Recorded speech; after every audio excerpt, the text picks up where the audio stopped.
Welcome back to the Communication Mastery Podcast with me, Mark Burlinson. This is where we unleash the power of understanding to build bridges and not boxes, because we understand that communication is the soil in which teamwork grows. And for this year-end episode, we're going to do questions from you, the audience, and my responses to those questions. So let's see where we get to, shall we? Question 1. If you're in a meeting and someone keeps interrupting, how do you handle it without being rude? That's a big one, isn't it? Because if someone's interrupting you because they have something against you, then the strategy for that is going to be different from someone who's interrupting just because they need to be heard. If someone's interrupting you because they want to hijack your contribution or sideline your contribution, you need to pull on the strength of maybe your mover language and simply kindly but firmly state, I'd like you to hear my opinion, please, or I'd like you to receive what I have to offer here.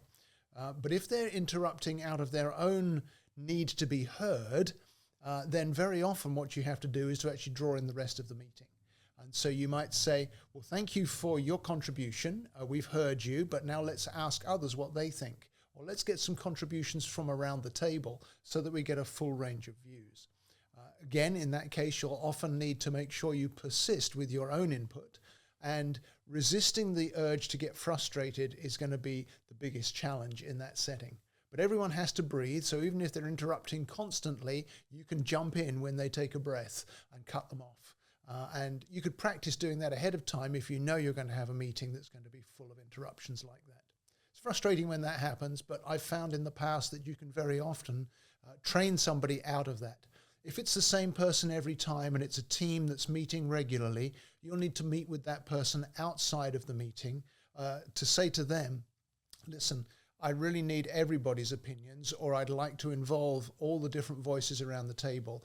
And so although I know you have plenty to offer, I'd like you to make sure that we hear from others as well, please, or something like that.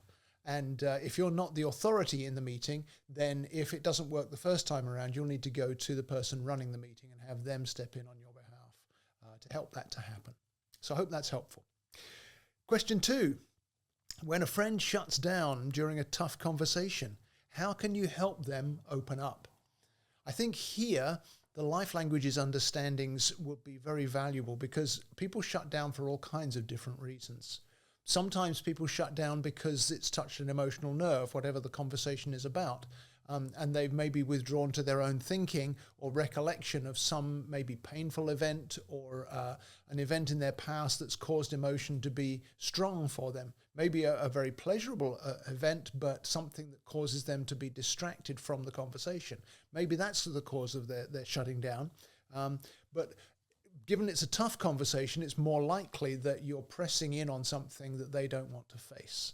And so then you need to ask yourself those diagnostic questions. Is my friend, this person I'm talking to, are they a feeling type person? They're working from emotions, or are they much more cognitive and they're working with their thoughts, not their feelings? Or maybe they're more of a kinesthetic, action-oriented person and they've shut down simply because they feel like this is not going anywhere. Whatever your diagnosis of the language realm, the intelligence category that you're having the interaction in, that will determine your responses and the way you handle that. If they're shutting down because they feel that there's no resolution coming, you can cut right across that and say, let's see if we can come to some resolution here. Or what would you suggest as a way to move toward resolution? If it's more of a cognitive shutdown where maybe it's the contemplator language that says I'm no longer interested in having this conversation because it's too difficult or because it doesn't grab my intellect, then you need to look for ways to open that door again if you need to continue the conversation. Sometimes it's fine to accept that the conversation has shut down and then leave the remainder of the interaction for another day or another time. If it's an emotional reaction, that's the one you need to be a little more careful with because it's easy to hurt someone in the emotive realm if you don't handle it rightly. And so you need to determine whether the person is shutting down because of something in their own heart and their own reaction, or whether they're shutting down in response to just how difficult the conversation is. Because you'll handle those in different ways. If they're shutting down because of something that's triggered in them, then you may need to offer to them, I see that this is hard for you. Would you like us to hit pause and resume the conversation at another time? Or, depending on the circumstances, maybe you'd like to say, would you like us to involve a neutral third person to help us talk about this? Because that can also be a helpful situation. I know I've got some clients right now who I'm interacting with to help them have difficult conversations around their working relationship. And I'm enjoying that because it's what I'm trained for, and they're finding it helpful. If, on the other hand, the person is shutting down simply because this is a hard conversation, then usually acknowledging that it's hard is enough to help them continue to engage. So simply say, hey, I realize this is hard. It's hard for me too, but let's see if we can get through to a conclusion or a resolution. All right, question number 3. If a coworker misinterprets your email and gets upset, how do you clear up the misunderstanding? Gosh, this is so common because emails can be so easily misunderstood. Same with texts as well. This is why I say to my clients, you should never resolve a difference or a difficulty just through email or by text. It needs to be at least a voice-to-voice conversation, if not a face-to-face conversation. But if a coworker has misinterpreted your email, and depends how you've got to become aware of it, of course. They may confront you with it, in which case you can deal with it face-to-face, or it may be that you've heard through the grapevine that they're upset, or you see in another email they send you. If you get a response back to an email or a text, by email or text, that shows that they're offended or they're upset, then you need to, as soon as you can, aim for a voice-to-voice or face-to-face interaction around that misunderstanding, so that you can clear it up. Because those reactions, those interactions rather, include tone of voice. They include the feedback loops of communication where we see one another's facial expressions or body language. And it gives us the opportunity to go back and forth in real time rather than in those bite-sized pieces of what was written that can often be more rigid and more settled than they were intended to be. If you're being confronted by a coworker, obviously the first thing to do if they've misunderstood you is to apologize, because we need to own our own fault in not communicating in a way that the other person could receive it. So I'm really sorry, I didn't intend to upset you. I didn't intend for this to be a problem for you.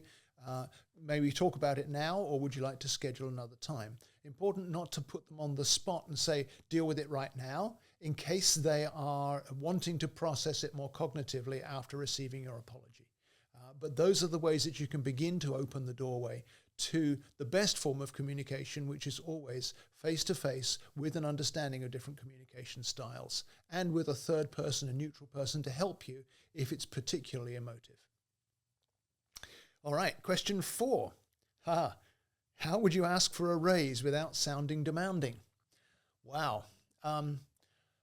In my own life, I've only asked for a raise a few times, but I have helped others with this. I think the first thing that comes to mind is to make sure that you pick your right time.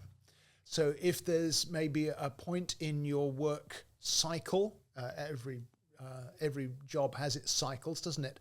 When you've reached a successful conclusion, maybe to a project, or you've completed a task successfully, or maybe an event that you're involved in has come to an end and everybody's pleased. Those times are always better times to ask for recognition of your role rather than just in the everyday interactions. The other thing to do would be to be clear on your own contribution to the team and to the workplace. So have it quantified in your own mind. What have I contributed to the success of our work group or of our company or whoever it may be that you're asking for the raise before you go to your manager? The third is to have a dialogue and not a demand. So to say, could we have a conversation about how to maybe bring my remuneration in line with my experience or in line with the value I'm bringing to the projects we're doing? You're leaving the door open. The worst thing to do would be to sound demanding, maybe, circulate a letter to all of your colleagues on the same pay grade and submit it to the manager saying, we've done our research and we're underpaid and you need to recognize that.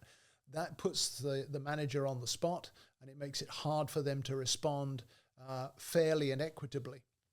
But if you pick your time, you aim for dialogue and not demand, and also you're very clear on your own value, the final thing that I would suggest is that you also ask for any feedback of how you could improve to be more valuable to the manager specifically or to the company as a whole.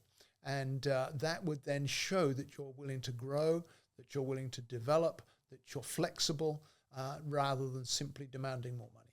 All of those things are helpful, that would avoid you sounding demanding, but should still get recognition for you in an equitable setting. All right, number 5 here. If a team member isn't contributing in group discussions, how do you encourage them to speak up? That's a tough one, isn't it? Because there are folks in any group who tend to sit back and remain quiet. And again, you're going to need to use your understanding of different communication styles to know how to approach that. Very seldom is it the action-oriented people who are not speaking up, whether it's to say this thing needs to change if they're high in the mover language, or to say, when are we going to get this finished, or when are we going to get this done? These things all need to be done by yesterday kind of approach for the doer language. Usually they're fairly comfortable speaking up, even if there might be an edge to it if they're in distress.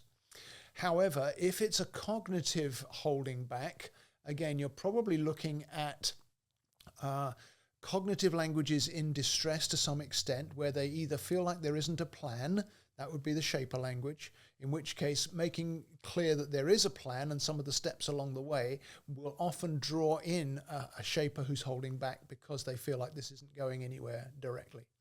On the other hand, if it's the contemplator language holding back, it's because they're thinking deeply and they probably need more time.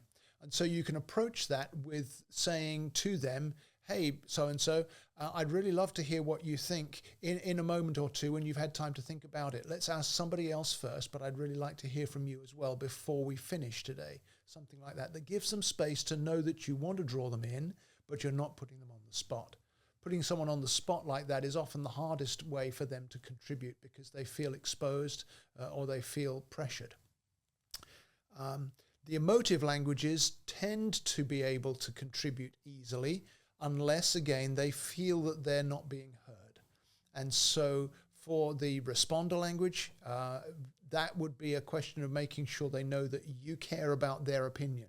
I really care about what you would have to offer to our discussion. I know you have creative ideas, things like that. Something that acknowledges the strength that the person is bringing and invites them in without pushing them in. The influencer language, again, typically not shy about giving their opinion and stepping in, unless their overall intensity is low. And then that would be a question of having a conversation with them between team meetings just to say, hey, you know what? I know you can encourage with your enthusiasm, but I notice that you're not bringing it, maybe because you feel like it's not welcome. I want to invite that in. And just the sense of invitation and being included will often be enough to help them step in, maybe in the next discussion. So I hope those different ideas help you. And if you're confused by those different categories, reach out to me. I'd be glad to help you understand those 7 different categories more fully. All right, here's one I am familiar with. Number 6, when someone gives you harsh criticism, how do you respond without getting defensive? Well, you do get defensive. I don't think any of us would not get defensive when somebody offers us harsh criticism, but the trick would be to keep the defensiveness within yourself rather than projecting it back on the person offering the criticism, because that would break down the communication too easily. So if you can find ways to disagree internally, maybe, first off, so that you can take a breath and pause and then ask for more input. We've had an episode of the podcast about receiving feedback. Harsh criticism, of course, doesn't really count as feedback, but the principles still apply. And so the feedback that they're giving, there may be a grain of truth in there that's worth you grabbing, even if you have to reject 90% of what they're saying. And so part of the key is to invite more input. That's, of course, very difficult if the criticism is harsh. However, if you respond in a measured and thoughtful way, that will often defuse the harshness of the criticism. And even if it doesn't, you need to teach yourself to see the harshness as coming from the person who's giving it rather than as deserved by you. unless you know in your heart that you've done something really stupid and you deserve that criticism. But I'm trusting that wouldn't be the case. And so when you're asking for more information or more feedback, that actually disarms the person who feels harsh toward you, because often the harshness is because they're expecting you to not receive what they're saying. Taking the choice, albeit a difficult choice, to receive the criticism, maybe not to agree with it, but to receive it, to hear it, is a very powerful way of disarming the onslaught, if you like. And so it takes practice, and you won't get it right every time. If you do become defensive and maybe even lash out at the person who's giving you the criticism, be sure and apologize later, because otherwise you're cutting off a source of feedback that, even if it's only 10% true, is still 10% valuable. And every one of us can learn from the feedback we're given. So filtering out the harshness by keeping it internal, taking a deep breath, recognizing that you can discuss with others maybe, is this true of me? Do you see this in me? Not pushing the other person under the bus, not so-and-so said this to me, what do you think? But I've heard it said about me that I'm like this. Is that true? I had a situation the other week. I was talking to a lady who'd had a misunderstanding with a friend at a sporting social event. They do exercise together most weeks, and this friend had totally misunderstood something. So this lady came to me and just said, I had a conflict with this lady. She was very harsh and critical about me, but she had the wisdom, because we've spoken before, she had the wisdom to go and ask a couple of others in that same group, hey, so-and-so was just really harsh with me, and I don't want them to hear about this, because I don't want to blame them, but do you see this in me? So there was an openness and a willingness to receive input. And this particular lady, the feedback she got was completely the opposite, that enabled her to see that the harshness was really something in the hurt in the person that was criticizing, and not to do with what she had done. But depending on whose fault it is, and it's usually 50-50 or maybe 80-20, but it's never 100 and 0.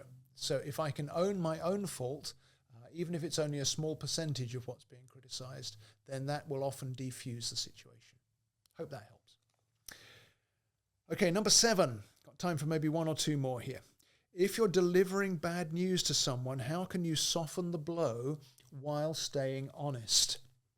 And again, that will depend on the kind of person you're talking to. So the way I would approach that with a cognitive person would be very different from the way I'd approach it with an emotive person or a kinesthetic person.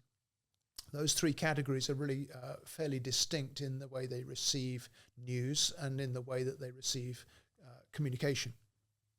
But if I've got to give bad news to an action-oriented person, then I'm going to usually go straight to the facts and tell it to them straight. I would preface it by saying, I'm afraid I need to tell you something that's not going to be something you'll want to hear, or I'm afraid I've got some bad news to share with you, so that they're prepared for me to tell them. But then I would simply tell them in as gentle but straightforward terms as possible. For an emotive person, I would need to be a little more careful to establish that emotive connection first. Something along the lines of, hey, friend, you know that I really care about you, and I want you to understand that although I've got some hard, difficult, bad news to share with you, that I want to stand with you as you process this, or something like that creates a heart connection before I speak out whatever it is. And with that, I would try to soften it somewhat and move into it more gently, so as not to shock the person's emotions with the suddenness of the news. With a cognitive person, if they're more in the sort of planning mode, the shaper, or maybe management mode, the producer, then I would usually couch it in facts and figures, or in the details of what I had to share. Maybe it's bad news about the results this quarter. Well, you know that our goal was this, and I'm afraid I need to let you know that we fell far short of that. The details were this and this and this. The difference with the contemplator, the thoughtful, deep philosophical person, is that I would need to approach it more philosophically. And so there, I wouldn't go straight for the facts of the figures. I would go more along the lines of helping them to think their way into the bad news, where I would share more of the background, or maybe more of the process that's involved, so they can come with me into this. And so I'm not violating their filter question of, am I interested? I take them on a short but caring journey into the bad news that I had to share. So again, different approaches for different people. That's going to be probably the answer with most of these. But let's do one more. How do you handle a conversation with someone who's speaking over your head or using jargon? Well, usually a person who's speaking over your head or using jargon is somebody who either doesn't realize they're doing it, or they're doing it intentionally to gain a position above you. And so typically what you can do in that sort of situation is to say, I really appreciate the information you're sharing, but I wonder if you could give me the detail in simpler terms, because I want to be sure I'm hearing you without any misunderstanding. Those kinds of approaches. So you're inviting them down to your level. Not that your level is down, but they're trying to make it seem that way. And if that doesn't work, then the other way you can approach it is to say, I'm terribly sorry, I'm not understanding. I wonder if there's someone else who could communicate this to me, which would then remove them and take away their ability to prove their superiority. And if you have to, you may have to do that. But hopefully, using one of those two approaches, you can navigate through that talking down, jargon-oriented approach, and hopefully form a connection, because there are very few people in this world that it's not worth connecting with at some level. So that's it for this week. And we're going to do questions and responses again in a few weeks' time. But for now, please text a friend and invite them to listen if any of these have been helpful to them. And we'll see you back here in the new year with another episode.